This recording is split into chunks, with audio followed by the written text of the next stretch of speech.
Hey guys. तो मांगा के पिछले चैप्टर में हमने देखा था जब चेंग फाइची अपनी साइकिल को चेक करने के लिए पार्किंग स्पॉट पे आता है तो एकिन वहाँ थोड़ा सा कंफ्यूज बाइक को गार्ड कर रहा होता है। चेंग को अपनी साइकिल की टायर्स पंचर मिलती हैं और साथ में सीट भी टेम्पर्ड होती हैं। येकिन थोड़ा एम्बैरेस्ड हो जाता है पर फिर भी अपने आप को कंट्रोल करने की कोशिश करता है जब चेंग उसे कन्फर्ट करता है। चेंग फाइची के काम रिस्पॉन्स से येकिन और फ्रस्ट्रेटेड हो जाता है। वो अपनी हिम्मत जुटाता है और एडमिट करता है कि उसने ही साइकिल को डैमेज किया, पर चेंग फाइची के एक्सप्रेशन से येकिन को लगता है कि कुछ और ही हो रहा है।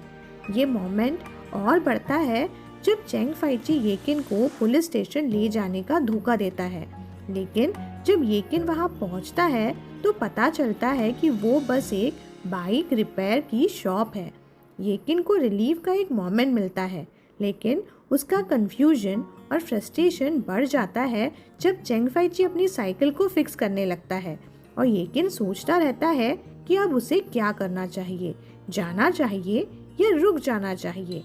अब आगे चेंग फाइची ने कैजुअली ओके बोला और अपनी साइकिल उठाई, उसको साइड पे गिरा दिया और स्लीव्स रोल करते हुए टायर निकालने लगा। येकिन एक जगह खड़ा रह गया, जाना चाहिए या रुकना चाहिए पता नहीं।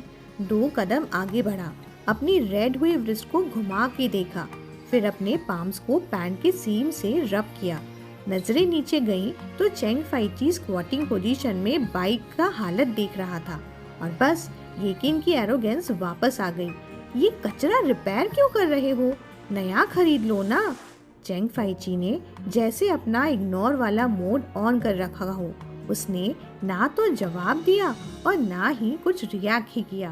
पहले दोनों व्हील से हवा निकाल दी, फिर इनर ट्यूब को निकाल के एक बेसिन में डाल दिया।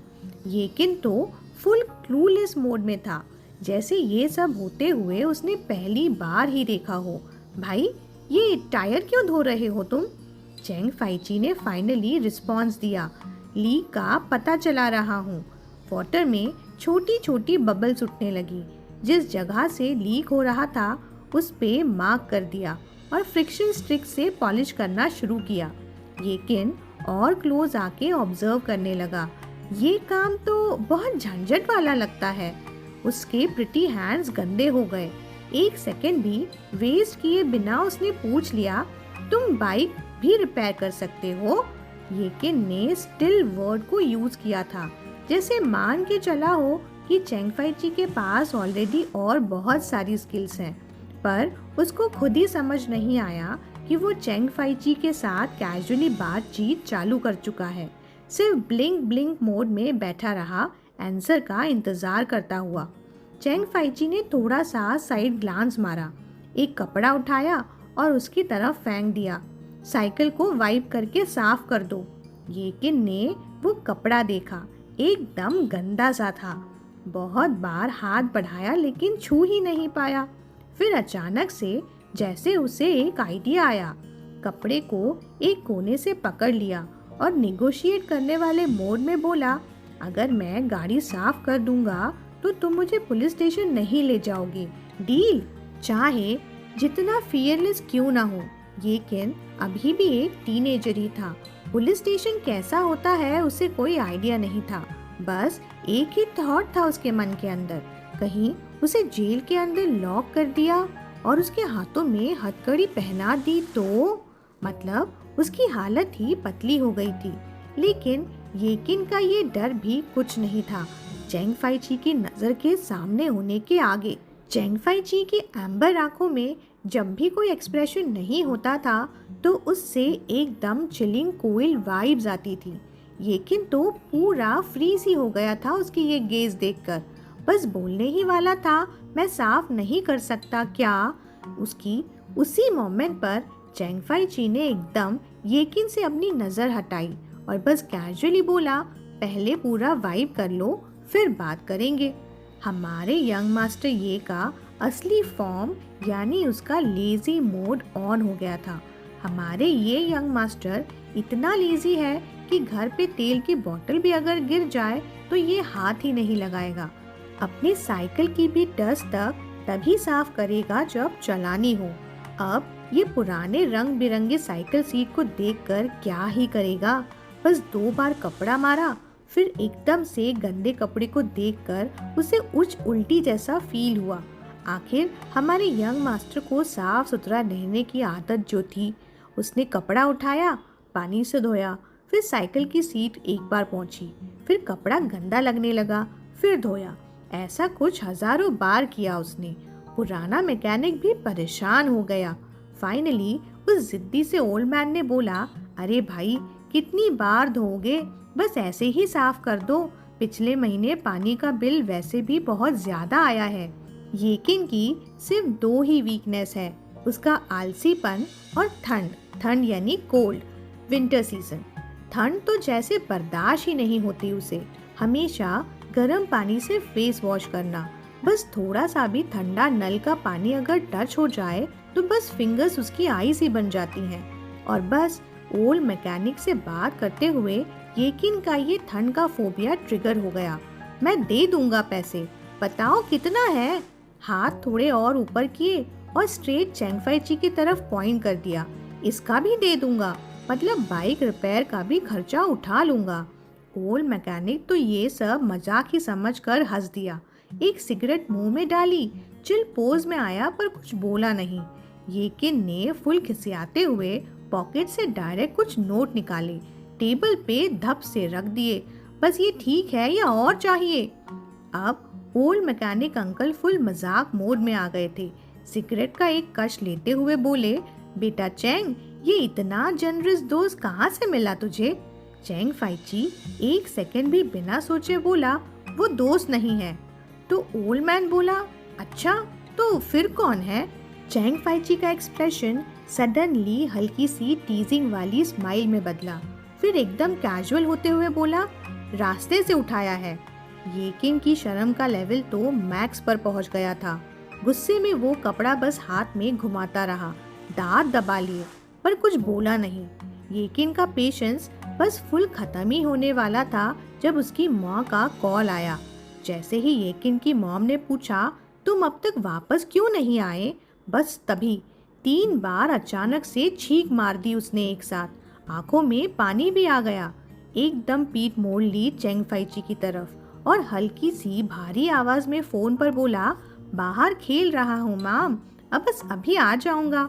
उधर बेटे को छींकते देख मॉम का वरीड मोड भी ऑन हो गया। ठंड लग गई है क्या? जल्दी करो, गर्म जगह ढूंढो कोई, मैं ड्राइवर को भेजती हूँ लेने। येकिन ने जल्दी से बोला, नहीं नहीं, मैं खुद टैक्सी ले लूंगा मॉम। थोड़ा नॉर्मल बोलने की कोशिश की, स्निफ भी किया, फिर कैजुअली पूछा, क्या पापा घर आ गए? मॉम ने जवाब दिया, नहीं, उनका आज एक अपॉइंटमेंट है, डिनर पे भी नहीं आएंगे। 1 सेकेंड का साइलेंस, फिर येकिन का सबकॉन्शियस गेज चैंगफाइची की तरफ शिफ्ट हो गया। वो ग्लू लगा रहा था टायर पे, फुल फोकस के साथ, बिना किसी डिस्ट्रैक्शन के। लेकिन येकिन का दिमाग तो कुछ और ही, कहीं और ही चल रहा था। एकदम फ्रस्ट्रेशन में फोन पे ही बोल पड़ा, रहने दो, जाने दो उनको उनके सोशल इवेंट्स पे, कह देना वापस भी ना आए, ना कल ना परसों। कुछ देर बाद साइकिल रिपेयर खत्म होते तक येकिन इतना ठंड से जम गया कि हाथ तक उसे अपने नहीं लग रहे थे। चुपचाप चैंगफाइची के पीछे चला गया, थोड़ा टिमिडली, जैसे किसी भी वक्त भाग सकता हो। लेकिन जैसे ही रोड पे टर्न लिया, 2 बार जोर से और छींक मार दी और फिर उसकी नजर सीधा पुलिस स्टेशन पे जाके अटक गई। दिमाग फुल स्पीड में चलने लगा। मैं पुलिस को अपना क्राइम कैसे समझाऊंगा? अगर माफी मिल सके तो कैसे मिल पाएगी? क्या मैं कोई इमोशनल एक्सक्यूज दे सकता हूँ? बस इतना सोच रहा था कि सीधा जाके सामने वाले से जा भिड़ा। चैंगफाइची एकदम स्टेडी खड़ा था, पॉकेट से टिश्यू निकालते हुए येकिन को दिए, लेकिन येकिन ने लेने से मना कर दिया। तो चैंगफाइची ने बस पॉइंट किया अपने फेस की तरफ और बोला, ये गंदा है। येकिन ने फिर जल्दी से फोन निकाला, कैमरा ऑन किया और एक सेल्फी ली, और तभी समझ आया कि उसके मुंह के कोने पे, आंखों के नीचे और नाक पे भी हर जगह पेन का धब्बा लगा है। शायद जब वो रो रहा था तब लग गया होगा। उसने फेस साफ करने में इतना टाइम लगा दिया कि पूरा टिश्यू का पैक ही खाली हो गया। लास्ट वाला सिर्फ नाक साफ करने के लिए ही बचा और जैसे ही नाक फुल फोर्स से ब्लो किया उसने, उसके नाक की टिक एकदम से लाल हो गई थी और मन में फुल फ्रस्ट्रेशन भर गया।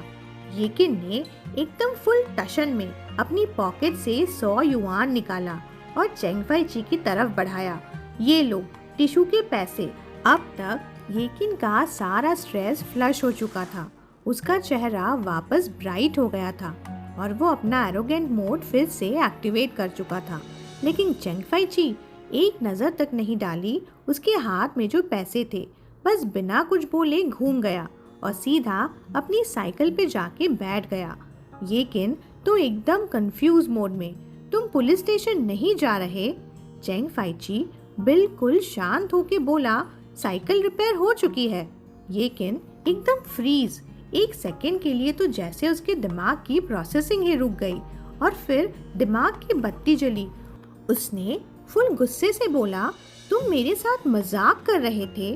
चेंग फाइची उसकी तरफ देखने की बजाय रोड साइड पे 2 छोटे बच्चों को देख रहा था जो गलती से स्नैक का रैपर डस्टबिन के बाहर गिरा चुके थे, पर फौरन वापस उठा के डस्टबिन में डाल दिया।